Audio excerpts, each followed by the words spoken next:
The newsday continues here on One News Now. I'm Pauline Verzosa. Senator J.V. Ejercito believes more Chinese citizens are holding local posts in the country. Ejercito said he has met before with officials who are obviously from China based on their accent and appearance. With this, he called on the COMELEC to be vigilant so we can prevent another Alice Guo from being an elected official. Ejercito made the remark amid the latest allegation that this Miss Guo is a Chinese spy whose campaign was arranged by China. Meanwhile, the Ombudsman has suspended Porac, Pampanga Mayor Jaime Capil and 10 others for letting an illegal pogo operate in their town. Aside from Capil, the Ombudsman also implemented a 6-month preventive suspension in Vice Mayor Francis Lawrence Tamayo, licensing assistant Emerald Vital, and 8 other councilors. These officials are facing gross neglect of duty for letting Lucky South 99 operate despite its alleged involvement in various crimes. The Lucky South 99 secured their business permit from Porac LGU in 2020 as a BPO company. This despite having an e-casino license from PAGCOR. Lucky South 99 was previously raided by the Presidential Anti-Organized Crime Commission.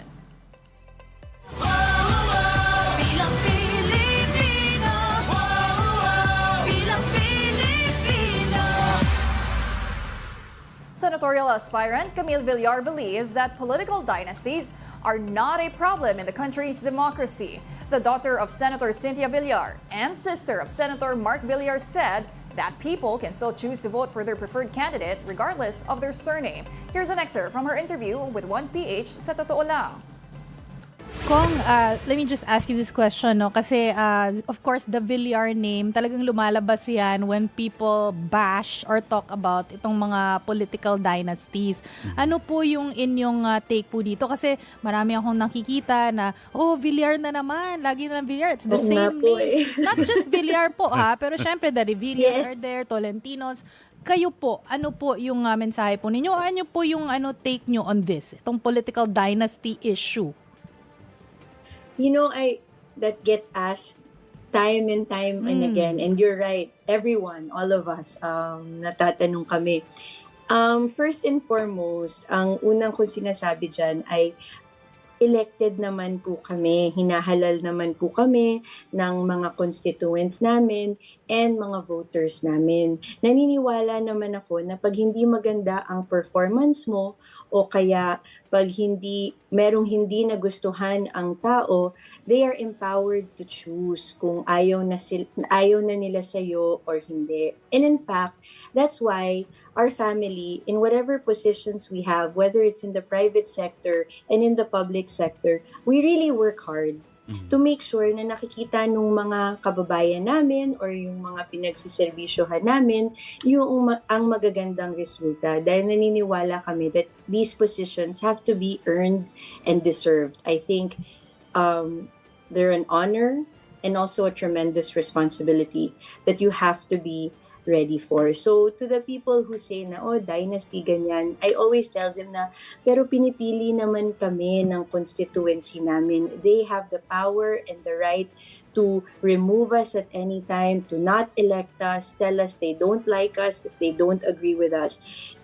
And on the other hand, at this point, I'm very grateful for the support and the trust that is given to us by our constituencies and by the people that have elected us.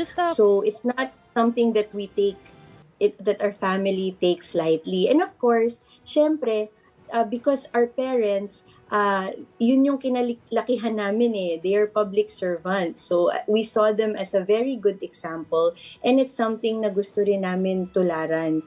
At tinuruan kami ng mga magulang namin na dapat magsipag at magtiyaga sa lahat ng gusto naming makamit at wag nating i-disappoint ang mga customer natin or ang ating mga constituents. Dapat magtrabaho tayo. So yun lang naman po ang ginagawa namin. And in fact, in any campaign, you know, at this point, in the coming months, magpapakilala nga po tayo.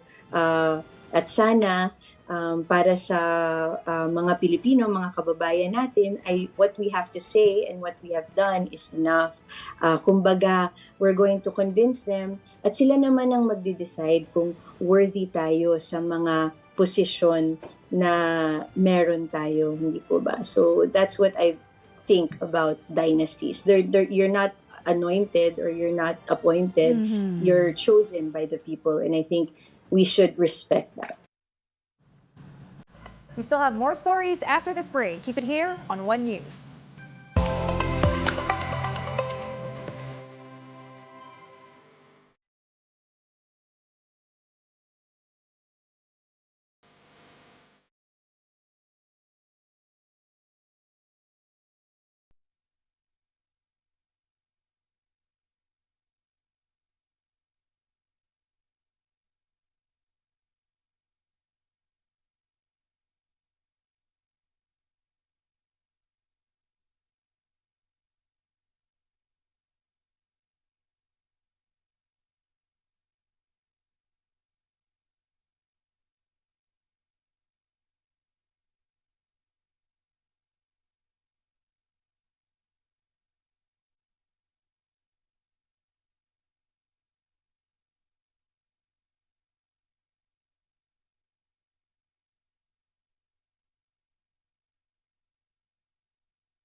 Welcome back. You're still watching One News Now. I'm Pauline Razosa. Now for the latest on the weather, no low pressure area or tropical cyclone is expected to form in the country within the rest of the week. Cloudy skies and rains, though, are expected in several areas due to the northeasterly wind flow. That's the initial blast of amihan or winds from the northeast. Affected areas include Batanes, Apayao, and Cagayan. The rest of the country, including Metro Manila, may also expect isolated rains due to localized thunderstorms. The unemployment rate in the country dropped to a 2-month low in August. Based on the latest report of the Philippine Statistics Authority, or PSA, the jobless rate is now at 4%. This is lower than 4.7% in July and 4.4% in August last year. The PSA attributed this to the significant influx of women joining the labor force. The female labor force participation rate rose to 54.7% in August from 52.4% in July. Now, Jack Madrid of Business Process Association of the Philippines says the industry is growing in an impressive trajectory. Here's an excerpt from his interview on The Big Story. Give us a broad overview of how big the IT BPM sector is in the Philippines. We took a graphic from your report. How much revenue, how many jobs are we looking at? You know, over the past 2 decades, we've grown at a very impressive trajectory. And I'm happy to report that this year we will grow 7% in jobs. We will end 2024 with 1.82 million Filipinos employed directly by the industry and generating export revenue of $38 billion US dollars. That's for 1 year alone. That's for 2024. You did say, though, that you expect more modest growth in revenues for 2025, and that's a bit scary since we know that the middle class is heavily anchored on this sector. Not so What gives? scary, Okay. considering that we're coming off a relatively big base. We are already at 8.5% of GDP. So when you're coming from a big base, the percentage growth will definitely be more modest. But the other reason for that is that, you know, with recession globally potentially happening, there might be a more modest growth in global volume. But having said that, we have always outpaced global growth rates in IT BPM. For example, India grew 3.5% the past 2 years. The Philippines doubles that at 7. So I think competitively, we're still more than holding our own. In India is terms of still market the share. #1 offshoring center in the Yes, world. primarily because of their bigger population. We're still #2. A solid number 2. Okay. Yeah. Now, I remember a time when Reg and I were together in a show many, many years ago. We were talking to the then head of IBPAP, and you guys were gunning to be 15% of GDP to equal OFW remittances. Whatever happened to that? Where are we at vis-a-vis OFW remittances? Well, you know, I think... or did we just abandon that whole... Well, no, at least for me, I don't view the OFWs as some kind of competition. Not really a competition, but... I mean, they are heroes on their own right. But I'd like to focus more on the other heroes that are not as talked about as OFWs. I call them the digital Filipino workers. Call it DFWs, who have been, you know, the real pathway to the middle class for this country. Because we are all here generating as much revenue as the OFWs. That's exactly the whole batting point of the sector, right? But you also mentioned critical threats, this skills gap we were talking about. I also read in the papers that you just met with Education Secretary Angara to talk about these skills gaps so that you guys can go hand in hand and provide. Oh, how did that conversation go? First off, thank you. I guess you donated some computers as well to the DepEd. But what did you and the secretary talk about? We talked about 3 asks for the industry. We kept it short. Not in any order, but we talked to him about bringing back English as a medium of instruction. Because it is the language of business globally. And while we have superior communication skills, we've noticed that there has been some slippage in the quality of English communication, comprehension, and that also affects critical thinking. Signal TV shows made it to the final list in several categories at the 46th Catholic Mass Media Awards. Woman in Action is nominated for Best News Magazine. Julius and Tintin para sa Pamilyang Pilipino for Best Talk Show and Public Affairs Program. Feast Story for Best TV Special. Kitty Explorer for Best Children and Youth Program, and Freedom Boat for Best Special Event Coverage.